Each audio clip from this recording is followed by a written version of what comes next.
హరే కృష్ణ. మేము ప్రస్తుతం అనకాపల్లిలో ఉన్నాం. ఈరోజు ద్వాదశి, నిన్న ఏకాదశి, ఉపవాసం, ప్రయాణం. నిన్న విజయవాడలో ఉన్నాం. తెల్లవారుజాము నుంచి కార్యక్రమాల్లో ఉండడం. మొన్న జరిగినటువంటి తిరుపతిలో జరిగిన దుస్సంఘటన మీ అందరికీ తెలుసు. అయితే స్పందించడం కుదరని పరిస్థితి. ఈ ప్రయాణాలు, ఉపవాసాలు, కార్యక్రమాల వల్ల ఈ 2 రోజుల్లో మాట కూడా ఇచ్చాను. ఏవో ఛానల్స్ వాళ్ళు ఫోన్ చేస్తే నాకు టైం ఉన్నప్పుడు వాళ్ళకి కుదరక, వాళ్ళకి కుదిరినప్పుడు నాకు కుదరక. అయితే జరగకూడనిది జరిగింది. దోషం ఎవరిది? ఎప్పుడూ చేసే పనులు కదా ఇవి, ఎవ్రీ ఇయర్ చేసేవి. మేము 2 ఏళ్ల క్రితం వెళ్ళాం. చాలా కౌంటర్లు పెట్టారు. మాకు దగ్గరలో పెట్టిన కౌంటర్కి మేము వెళ్ళాం. తర్వాత కొండకి వెళ్ళాము, దర్శనం చేసుకున్నాం.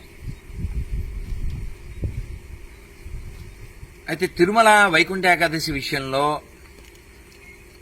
ప్రజలు, ప్రభుత్వం ఇద్దరూ మారాలి.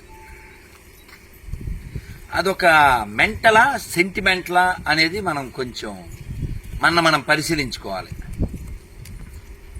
స్పీకర్ స్థాయి వాళ్ళు, డిప్యూటీ సీఎం స్థాయి వాళ్ళు, మంత్రి స్థాయి వాళ్ళు, ప్రోటోకాల్ ఉండే పెద్ద పెద్ద తలకాయలు ఎవరు అలాంటి టైంలో వెళ్ళడం అస్సలు ధర్మం కాదు. ఎందుకు?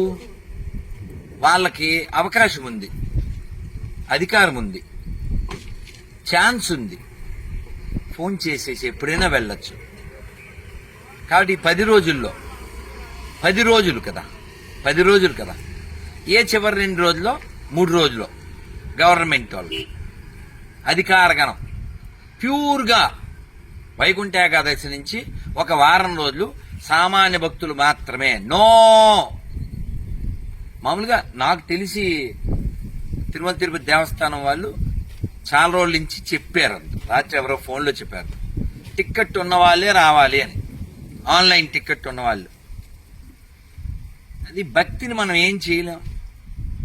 ఆ రోజే చూసేయాలి అది కూడా కాదు. ఒక్క మాట చెప్తాను, అర్థం చేసుకోండి. అంటే మా పెద్దస్వామి వారి గురువు గారు చెప్పారు ప్రభుపాదులకి. మా పెద్దస్వామి వారు ప్రభుపాదుల వారు వాళ్ళ గురువు గారు చెప్పారు ఒక 100 సంవత్సరాల క్రితం, don't try to see God, behave such a way, God want to see. అందుకని తిరుమల వెళ్ళడం మాకు, మేమేమని తిరుపతి వాళ్ళమే, మాకు పిచ్చ కాదా? మాకు ఇచ్చలేదా వెంకటేశ్వరాన్ని చూడాలని?